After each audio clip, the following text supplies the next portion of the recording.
ఒకరు చదవండి.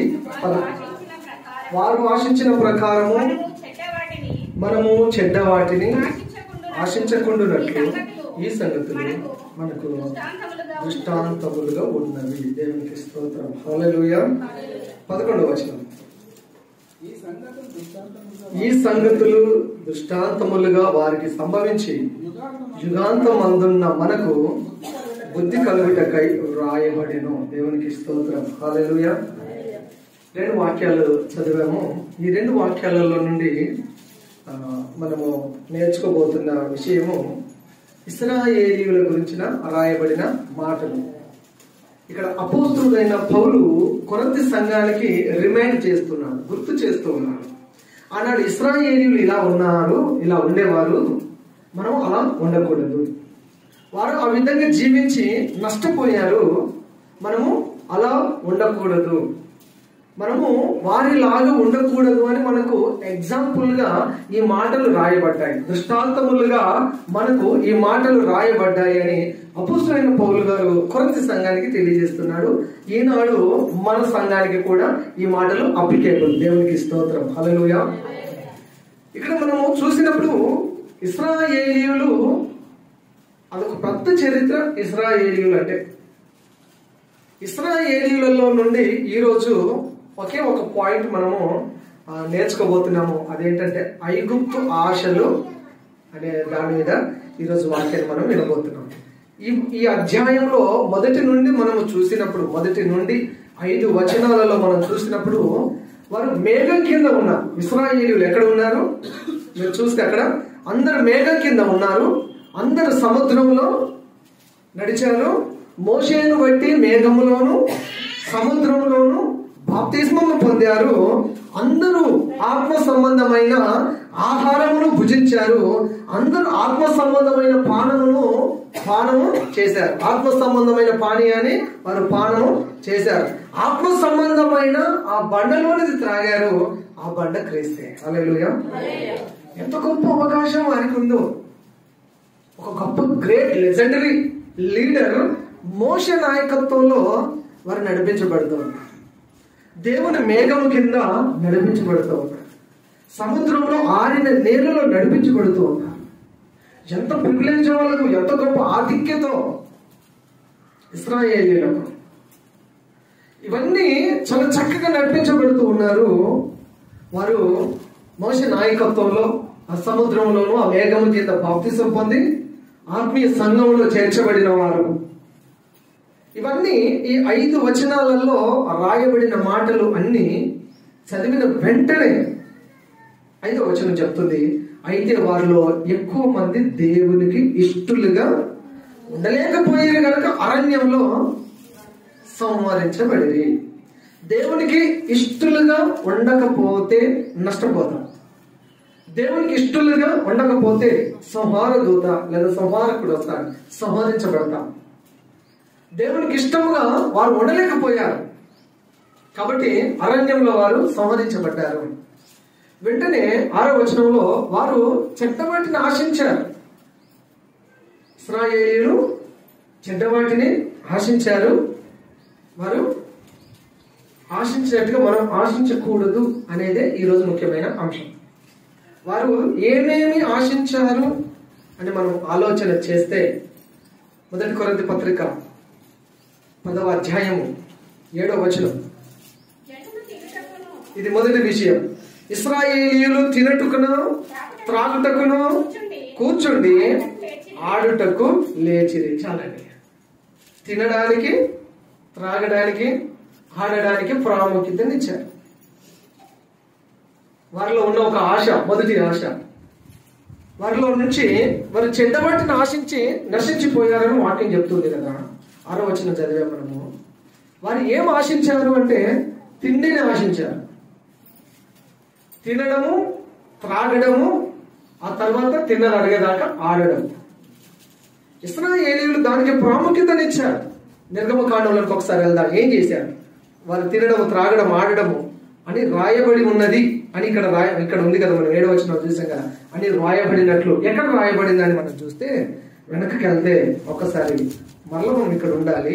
1 కొరింథీ పత్రిక 11వ అధ్యాయంలో ఎక్కడ వారు ఆడడానికి కారణమైన ఆ సందర్భం ఏమిటి అని చూస్తే నిర్గమకాండం 32వ అధ్యాయం 6వ వచనం. 32. మరునాడు వారు ఉదయమున లేచి దహన బలులను సమాధాన బలులను నడిపించిరి. అప్పుడు జనులు తినుటకును త్రాగుటకును కూర్చుండి ఆడుటకు లేచిరి. దేవునికి స్తోత్రం. ఈ సందర్భం ఏంటి? అసలు వారు తినడానికి, తాగడానికి, ఆడడానికి, గంతులు వేయడానికి కారణం ఏమిటి అని గనక మనం ఆలోచన చేసినట్లయితే, మోషే దేవునితో మాట్లాడుతూ ధర్మశాస్త్రము 10 ఆజ్ఞలను రాస్తూ సీనాయి పర్వతం మీద దేవుని దగ్గర ఉన్నప్పుడు ఇశ్రాయేలీయులు దైవజనుడు 40 దినములు కనబడకపోయేసరికి ఈ దైవజనుడు ఏమైపోయాడో మాకు తెలియదు, కాబట్టి మా ముందు నడుచుటకు మాకు ఒక నాయకుడు కావాలి, మా ముందు నడచడానికి మాకు ఒక దేవుడు కావాలి, లేదా దేవత కావాలి, మాకు ఒక విగ్రహం కావాలి అని అహరోనును బలవంత పెట్టినప్పుడు అహరోను వారు పోర్సు తట్టుకోలేక స్త్రీలు పురుషుల దగ్గర ఉన్న బంగారం అంతా తీసి దాన్ని ఒక చోట పోగేసినప్పుడు అదొక బంగారపు దూడగా మారిపోయింది. ఆ బంగారపు దూడను తీసుకొని దాన్ని ఊరేగింపు చేస్తూ మమ్మల్ని ఐగుప్తు నుంచి విడిపించిన దేవత ఇదే అని ఆ విగ్రహం ముందు, ఆ బొమ్మ ముందు తింటూ తాగుతూ ఆడుతూ గంతులేస్తూ తమ కేకలు వేస్తూ ఉన్నారు, వెర్రి కేకలు వేస్తూ ఉన్నారు. ఇశ్రాయేలీయులు దేనికి ప్రాముఖ్యతనిచ్చారంటే తినడానికి, తాగడానికి, ఆడడానికి ప్రాముఖ్యతను ఇచ్చారు. తిండి ఐగుప్తులో ఉన్నప్పుడు వారు తిన్నారు, ఆ తిండికి అలవాటు పడ్డారు. ఐగుప్తులో ఉన్నప్పుడు వారు ఏమేమి తినేవారు? సంఖ్యాకాండం, ఒకసారి కొంచెం ముందుకెళ్ళండి. సంఖ్యాకాండం 11వ అధ్యాయం 4వ వచనం ఉన్నది. ఐగుప్తులో ఉన్నప్పుడు వారు తినిన ఆహారం, ఆ ఆహారము, ఆ తినడానికి రుచి మరిగారు. ఆహారం ఏంటి? వారి మధ్యనున్న మిశ్రిత జనము మాంసాపేక్ష అధికముగా కనపరచగా ఇశ్రాయేలీయులను మరలా ఏడ్చి, మాకెవరు మాంసం పెట్టెదరు? ఐగుప్తులో మేము ఉచితముగా తినిన చేపలను, కీరకాయలను, దోసకాయలను, కూరాకులను, ఉల్లిపాయలను, తెల్లగడ్డలను జ్ఞాపకము వచ్చుచున్నది. ఇప్పుడు మా ప్రాణం సొమ్మసిల్లెను. ఈ మన్నా కాక కన్నుల ఎదుట మరి ఏమి లేదని చెప్పుకోండి. వారు ఆహారము కొరకు, తిండి కొరకు పల్లెడిల్లిపోతాం, తిండి కొరకు ఏడుస్తూ ఉన్నారట, మాంసం కొరకు ఏడుస్తూ ఉన్నారు. మాంసాపేక్ష. ఈ రోజులలో మాంసానికి ఇచ్చిన ప్రాముఖ్యత దేనికి ఇవ్వట్లేదు. మాంసం కొరకు పడి చచ్చిపోతున్నంతగా భోజనం కొరకు, తిండి కొరకు, తినడానికి, త్రాగడానికి, అరగడానికి, ఆడడం, గంతులేయడం. ఇశ్రాయేలీయులు దానిని ఆశించారు. ఇదంతా ఎక్కడి నుండి నేర్చుకున్నారు? ఈ కల్చర్ అంటే ఐగుప్తు నుంచి నేర్చుకున్నారు. ఈ కల్చర్ ఎక్కడి నుండి వచ్చింది వారికి? ఐగుప్తులో ఉన్నప్పుడు మాంసం అధికముగా తిన్నారు, చేపలు తిన్నారు, కూరాకులు తిన్నారు. అక్కడ ఉన్న ఆహార వస్తువులన్నీ అక్కడ లిస్టు రాయబడ్డాయి. పరలోకం నుండి వచ్చిన మన్నా మాకు వద్దు, ఇది మాకు వ్యకసమైంది అంటున్నారు.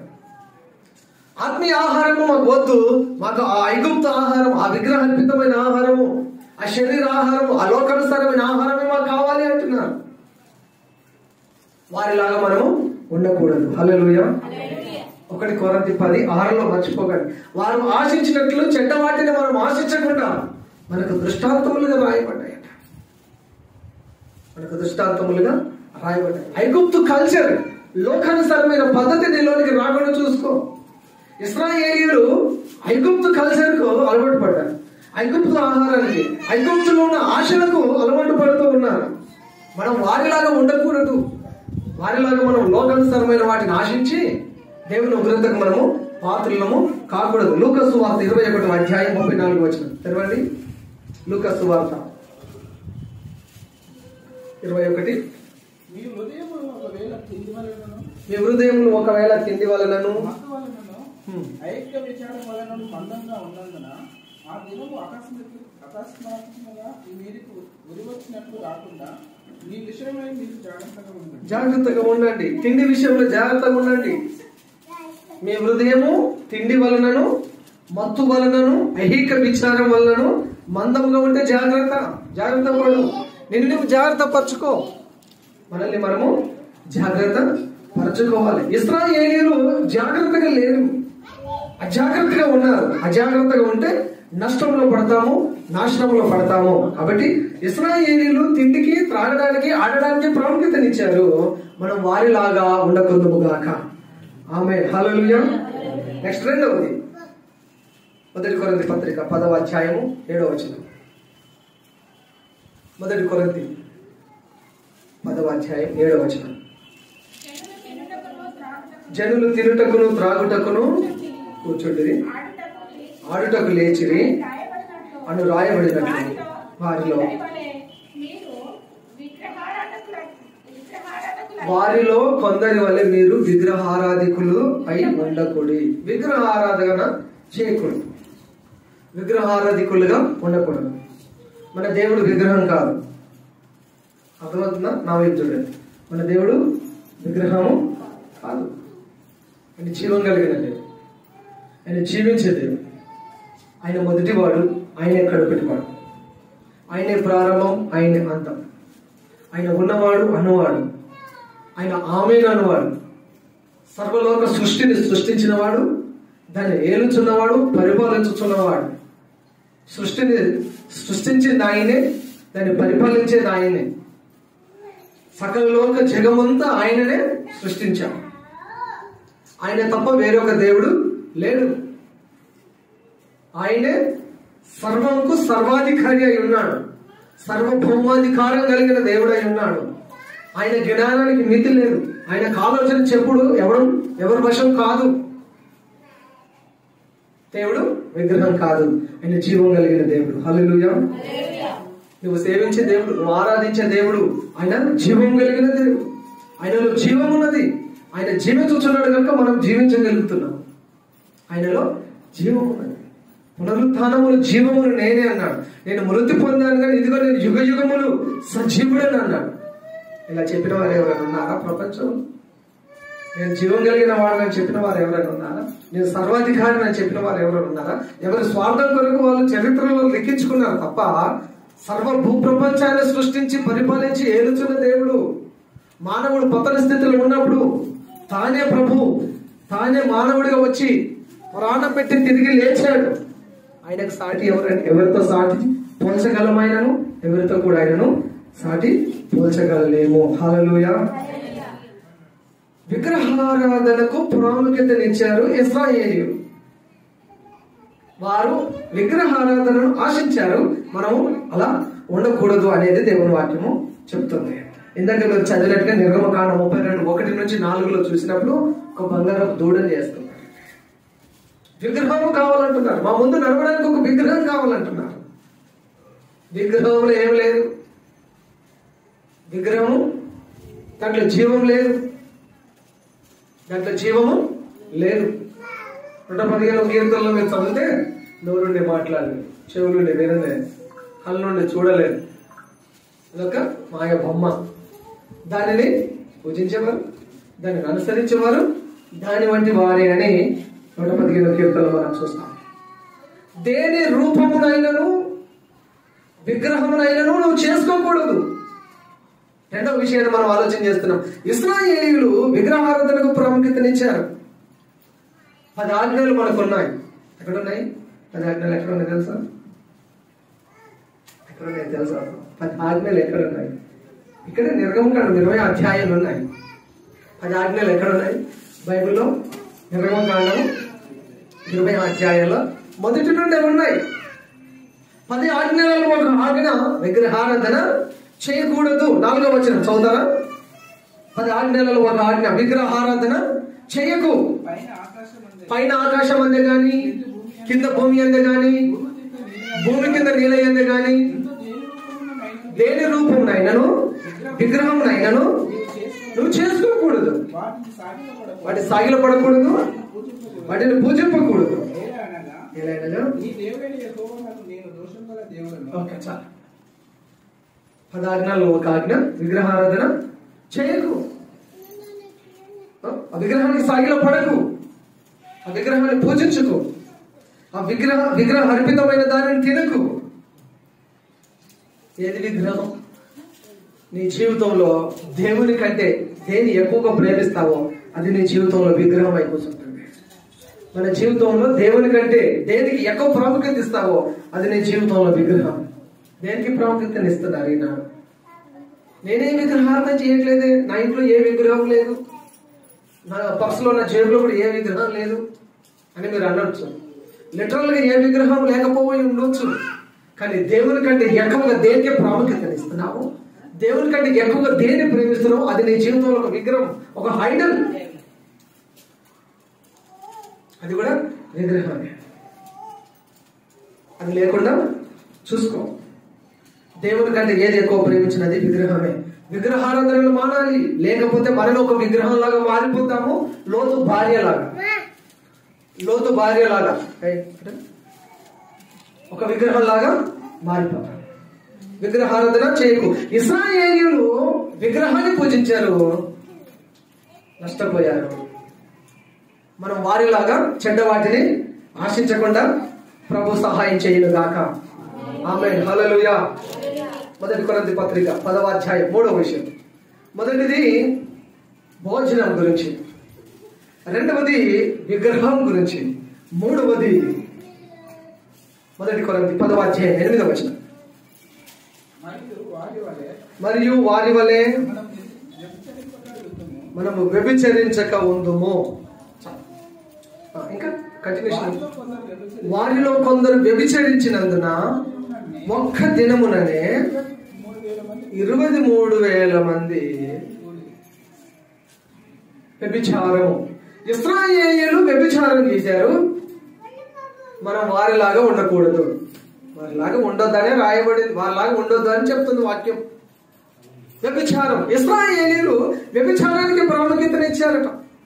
మనం వారిలాగా ఉండకూడదు. డు నాట్ అడల్టరీ ఖచ్చితంగా చెప్పింది దేవుని వాక్యము. 10 ఆజ్ఞలో ఒక ఆజ్ఞ. మళ్ళీ అక్కడికే మీరు బ్యాక్ వెళ్తే నిర్గమకాండం 20వ అధ్యాయంలో చూస్తే 14వ వచనం, 10 ఆజ్ఞలో ఒక ఆజ్ఞ, వ్యభిచరించకూడదు, పాపం చేయకూడదు. వ్యభిచారము చేసిన ఇశ్రాయేలీయులు ఒక్కరోజే 23,000 మంది చనిపోయారట. వ్యభిచారం వల్ల తెగులు వచ్చింది, వ్యభిచారం వల్ల దేవుని కోపం వచ్చింది. వ్యభిచారులతో రాళ్లతో కొట్టి చంపేవారు. పాపం చేసిన వాడిని, వ్యభిచారం చేసే వారిని రాళ్ళు కొట్టి చంపేవారు. వారికి శిక్ష పడుతుంది, సమాజం నుంచి వారు వెలివేయబడతారు, వారికి శిక్ష ఉంటుంది. 10 ఆజ్ఞలలో ఒక ఆజ్ఞ, తప్పక పాటించవలసిన ఆజ్ఞ, వ్యభిచరించకూడదు. మత్తయి సువార్త 5వ అధ్యాయం 27వ వచనంలో దేవుని వాక్యం చెప్తుంది. నోట్ చేసుకోండి. యేసయ్య చెప్పాడు, వ్యభిచారము ఆత్మ క్రైస్తవుడిలో ఉండకూడదు. మోహపు చూపు, కామపు ఆశలు క్రైస్తవుడిలో ఉండకూడదు. అలా ఉంటే నువ్వు వ్యభిచారం చేస్తున్నావు, వ్యభిచారివి అని వాక్యము స్పష్టంగా చెప్తుంది. నేను చదువుతానంటే చదవండి. మరి దొంగ తిరుగుడు ఎందుకు? స్ట్రేట్ గా రాయబడిన వాక్యం యేసు ప్రభు చెప్పాడు. ఒకసారి చదువుదామా?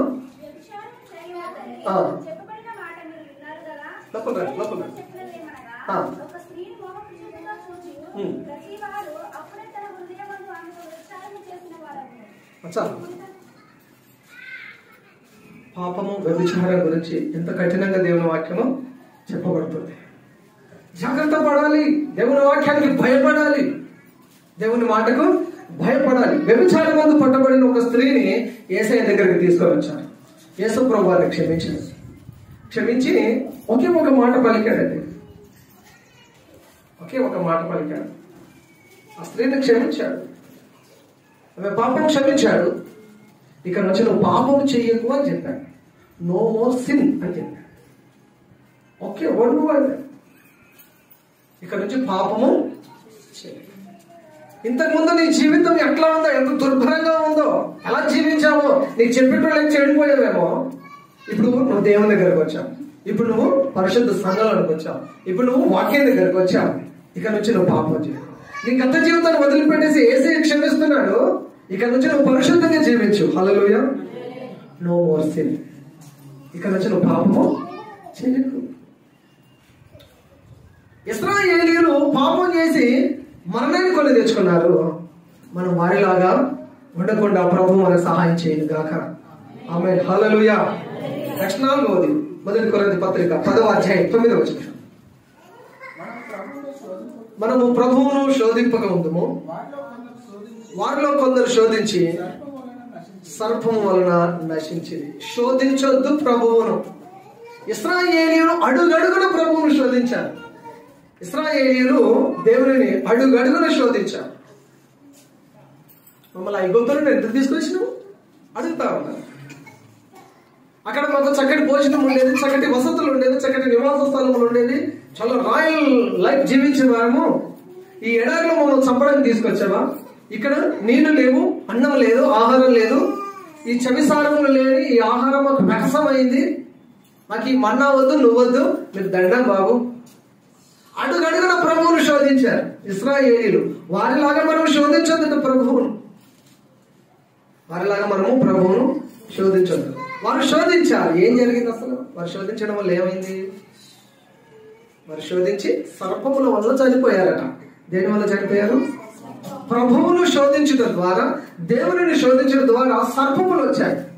సంఖ్యాకాండం 21వ అధ్యాయం 4 నుంచి చూస్తే వారు ప్రభువును శోధిస్తే తాపకరమైన సర్పములను వారి మధ్యలోకి పంపించాడట దేవుడు. దేవుడే పంపించాడు. తాపకరమైన సర్పములు వారిలోకి వెళ్ళినప్పుడు ఆ సర్పము కాటుకు అందరు బలి అయిపోయారు. అందరు అక్కడ పడి చనిపోయారు. ఆ పాము కాటుకు బలైన వారందరూ మోషే దగ్గరికి పరిగెత్తుకుంటూ వెళ్ళి, మరి తప్పైంది, మా పాపం క్షమించాలి దైవజనుడి దగ్గరికి వెళ్ళి అడిగితే, దైవజనుడైన మోషే దేవునికి ప్రార్థన చేయడము, దేవుడు ఒక పరిష్కారాన్ని పెట్టడము మనకు తెలుసు. అక్కడ ఏ పరిష్కారం పెట్టాడు? ఒక ఇత్తడి సర్పము చేసి ఆ సిల్వ మ్రాడు మీద నిలబెట్టు, ఆ ఇత్తడి సర్పమును ఎవరైతే పాము కాటుకు బలి అయ్యారో వారు చూసినప్పుడు వారు బ్రతుకుతారు అని. ప్రభువును మనం శోధించకూడదు. శోధించిన వారు తాపకరమైన సర్పము వల్ల ప్రాణాపాయ స్థితికి వెళ్ళారు, తప్పు తెలుసుకున్నారు, ప్రభు దగ్గరికి వచ్చారు, ప్రభువు కోపం తెప్పించారు, ఆయన కోపం వారి మీద మండింది, వారి మీదకి శిక్ష వచ్చింది. అదే ప్రభువు వారికి ఒక పరిష్కారం చేశాడు. ఆయనే మనల్ని క్షమించడానికి, ఆయన్నే మనల్ని విమోచించడానికి, ఆయనే ఆ సిల్వ మీద మన కొరకు శాపగ్రస్తుడుగా మారిపోయి మనల్ని విడిపించాడు. దేవునికి స్తోత్రం. హల్లెలూయా.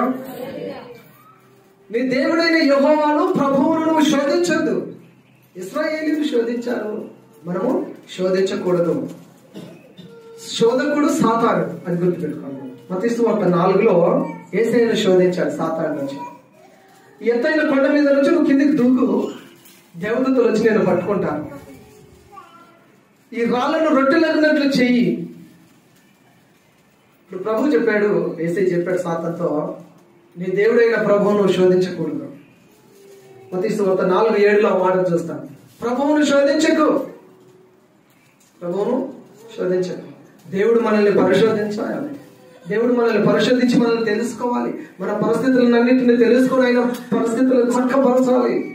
ప్రభువును నన్ను పరిశోధించి తెలుసుకొని అడగాలి. 139 కీర్తనలో కీర్తనకాడు చెప్పినట్టుగా నువ్వు దేవుని శోధించదు, సాతాను శోధిస్తాడు. శోధకుడు సాతానుడు. మనుషులు నిన్ను పరీక్షలు పెడతారు, మనుషులు నిన్ను పరీక్షిస్తారు. దేవుడు పరిశీలిస్తాడు, సాతానుడు శోధిస్తాడు, మనుషులు పరీక్షిస్తారు. నువ్వు ప్రభువును శోధించడానికి నీకేం రైట్స్ ఉన్నాయి? అంత నీతి, అంత నిజాయితీ, అంత పరిశుద్ధంగా నీ జీవితం ఉన్నదా? ప్రభువును శోధించడం ద్వారా మనకి నష్టం కలుగుతుంది. కాబట్టి సాతానుడు శోధకుడు. మనము ప్రభువును శోధించడానికి మనం సాతాను కాదు, మనం ప్రభువు బిడ్డలం, దేవుని పిల్లలం మనము. కాబట్టి ప్రభువును శోధించడానికి సాహసం చేయకూడదు. కరెంటు దగ్గరికి వెళ్ళి కరెంటు వైర్ను పట్టుకొని దీంట్లో కరెంటు ఉందా లేదా అని ఎవరైనా పట్టుకొని చూస్తారా మీరు? పట్టుకుంటే ఏమైతుందో తెలుసు కదా, కరెంట్ షాక్ వస్తుంది. కరెంట్ షాక్ వస్తుంది కాబట్టి మనం ఏం చేయాలి అంటే, కరెంట్ షాక్ తగులుతుందనే భయం ఉన్నట్టుగానే ప్రభువును మనం శోధించొద్దు, అది మనకు నష్టం కలుగుతుంది, మనకు అపాయం కలుగుతుందని మనం గుర్తెరిగి అలా మసులుకోవడము మనం నేర్చుకోవాలి. దేవునికి స్తోత్రం. హల్లెలూయా. కరెంట్ పట్టుకుంటే ఎట్లా పోతాం? ప్రభువును కూడా శోధిస్తే పోతాం. కాబట్టి ప్రభువా నువ్వు నన్ను పరిశోధించి నన్ను తెలుసుకో, నా చర్యలన్నీ తెలుసుకో, నేను కూర్చుంట లేచుట నేను పడుకోట ఇదంతా నువ్వు ఎరిగి ఉన్నావు ప్రభువా. నన్ను పరిశీలించి తెలుసుకున్నావు, నా చుట్టూ నువ్వు ఆవరించావు. నన్ను ఇంకా తెలుసుకో, నన్ను ఇంకా పరిశీలన చెయ్యి, నన్ను ఇంకా బాగు చెయ్యి, నన్ను ఇంకా సరి చెయ్యి, నన్ను ఇంకా పరిశుద్ధపరచు.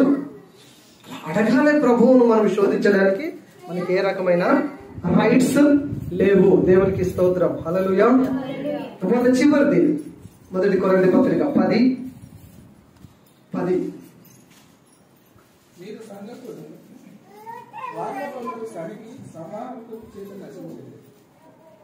మీరు సనగకుడి, వారిలో కొందరు సనిగినందువలన సంహారకుడి చేత సనగకుడి. ఇశ్రాయేలీయులు సనిగారు, ఇశ్రాయేలీయులు దేవుని మీద సనిగారు, ఇశ్రాయేలీయులు దేవుని సేవకుడి మీద సనిగారు. మోషే ఏ మోషే అయిన వాళ్ళు దైవజనుడి మీద సనిగారు. మోషే వాళ్ళ దైవజనుడు, వాళ్ళ సేవకుడు. మోషేని పట్టుకొని ఏ మోషే అయిన ఇక్కడికి ఈ ఎడారిలో చంపడానికి మమ్మల్ని తీసుకొచ్చావా? మా జీవితం హాయిగా చక్కగా ఉన్నప్పుడు మమ్మల్ని అలాగే ఉండనీయక అది చేసి ఇది చేసి ఏదో చేసి మమ్మల్ని ఎడారిలో తీసుకొచ్చావు, మమ్మల్ని ఎడారిలో చంపడానికి తీసుకొచ్చావా? మేము మరలా వెనకకి వెళ్ళిపోతాం అన్నారు. అడుగడుగున తలపోటే దైవజనుడికి, అడుగడుగున ఎప్పుడైతే వారు బంధకాల నుంచి విడుదల పొందారో ఆ క్షణం నుంచి మోసే చనిపోయేంత వరకు అడుగడుగున వారికి తలపోటుగానే ఉన్నారు.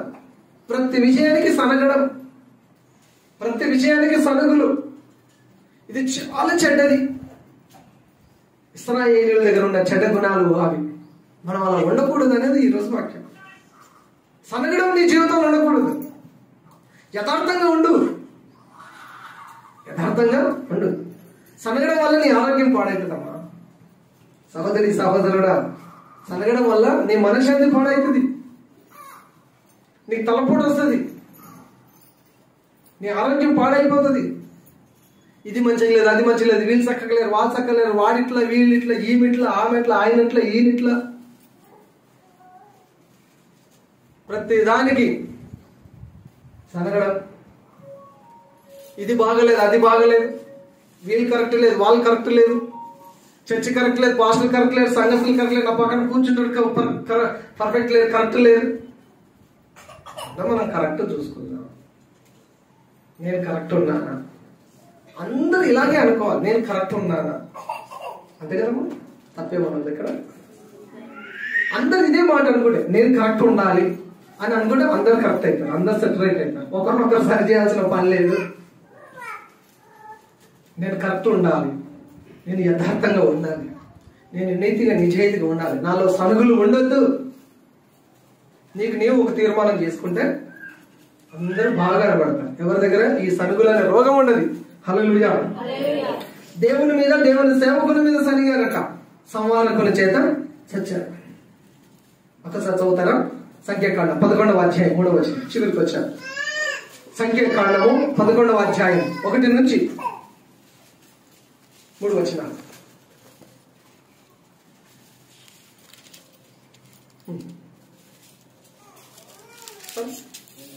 11:1 నుంచి జనులు ఆయాసమును గూర్చి సనుగుచుండగా అది యెహోవాకు వినబడెను. యెహోవా దానిని వినినప్పుడు ఆయన కోపము రగులుకొనెను. యెహోవా అగ్ని వారిలో రగులుకొని ఆ పాలెములో ఒక కొనను దహింపసాగెను. జనులు మోషేకు మొరపెట్టగా మోషే యెహోవాను వేడుకొనినప్పుడు ఆ అగ్ని చల్లారెను. రగులుకొనినందున ఆ చోటికి బేరా అని పేరు పెట్టబడెను. జనులు సనుగుకుంటే దేవుడు విన్నాడు. మనం సనిగితే ఎవరు వింటున్నారు? నేను ప్రార్థన చేస్తే నా దేవుడు వింటాడు. మరి నువ్వు సనిగేది కూడా దేవుడు వింటాడు. నువ్వు వాళ్ళని వీళ్ళ తిట్టింది, బూతులాడింది కూడా ఇవన్నీ కూడా దేవుడు వింటాడు. ఇక్కడ వారు సనిగారట. జనులు ఆయాసం గురించి సనుగుకొనొచ్చుండగా అది యెహోవాకు వినబడెను. ఆయన విన్నప్పుడు ఆయన కోపం వారి మీదకి వచ్చేసింది. ఆయన కోపం వస్తే అగ్నిని పంపించేసింది. అగ్ని వచ్చి ఒక మూలను మొత్తం దహించేసింది. అప్పుడు ప్రజలందరూ మంట మోషే దగ్గరికి వెళ్ళిపోయి, అయ్యో పో తండ్రి నాయన కాల్మొద్దు అంటే మోషే దేవునికి వేడుకున్నాడు. మోషే దేవునికి వేడుకుంటే దేవుడు అగ్నినే చల్లార్చాడు. అటు తిరిగి ఆయన కోపం తెప్పించడం ఎందుకు, మళ్ళీ ఆయన మనసును శాంతపరచడం ఎందుకు ప్రారంభం. ఇశ్రాయేలీయులు సనిగారు, సంహారకుని చేత చచ్చారు. మనం వారిలాగా ఉండకూడదు. ఫిలిప్పీ పత్రిక 2వ అధ్యాయం 15వ వచనం.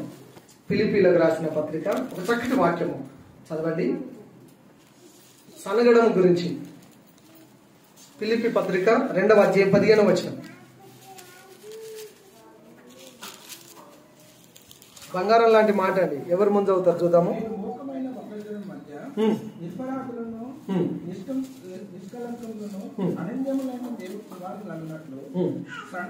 సనుగులను సంశయములను మాని సమస్త కార్యములను చేయండి. సనుగులను మాని సమస్త కార్యాలు చేయండి అని వాక్యం చెప్తాం. ఏం మానమని చెప్తుంది వాక్యం? ఏం మానాలమ్మా? సనగడం మానాలి. సనగడం మానాలి. ఇది ప్రాణాపాయ స్థితికి తీసుకెళ్తుంది. ఈ గుణం చెడ్డ గుణం, ఇది ఉండకూడదు. క్రైస్తవుల్లో విశ్వాసులు ఇది ఉండకూడదు. ఐగుప్తు ఆశలన్నీ ఇశ్రాయేలీయులు ఉండేవి. వాటిని చంపితేనే, ఆ ఆశలు చంపితేనే వారు జీవిస్తారు. ఈ లోకపు ఆశల వల్ల చచ్చిపోతేనే మనము జీవిస్తాం. రోమపత్రిక 8వ అధ్యాయం 13వ వచనంలో ఒక మాట చదివి ప్రార్థన చేస్తున్నాం. రోమియోలకు రాసిన పత్రిక 8:13.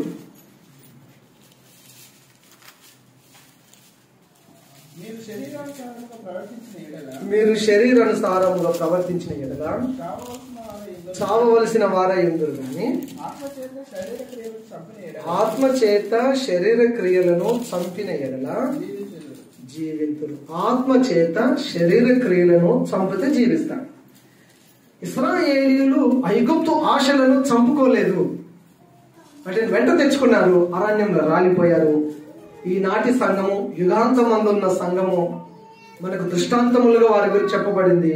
మనం వారి నుంచి నేర్చుకుంటున్న పాట. వారు అలా ఉన్నారు, మనం అలా ఉండకూడదు. ఆత్మచేత శరీర క్రియలను చంపితే మనము ఎల్లప్పుడూ ప్రభువుతో జీవిస్తాము. అటువంటి కృప దేవుడు మనకు దయచేయను గాక. ఆమె ప్రార్థన చేసుకుందాం. ఒక నిమిషం తలలో నుంచి కళ్ళు మూసుకొని అందరం ప్రార్థన చేసుకుందాం. స్తుతి స్తుతి స్తోత్రం. అందరం కలిసి ప్రార్థన చేద్దాం. విన్న వాక్యాన్ని బట్టి ఇశ్రాయేలీయులు ప్రభు మనం ముందుంచి వారు ఎలా ఐగుప్తు ఆశలను విడవలేక ఉన్నారో, వారు ఎలా నష్టపోయారో ప్రభు వారి గురించి మనకు ముందుంచి మనం అలా ఉండకూడదు అంటూ ఒక పాఠాన్ని మనకు నేర్పుతాం.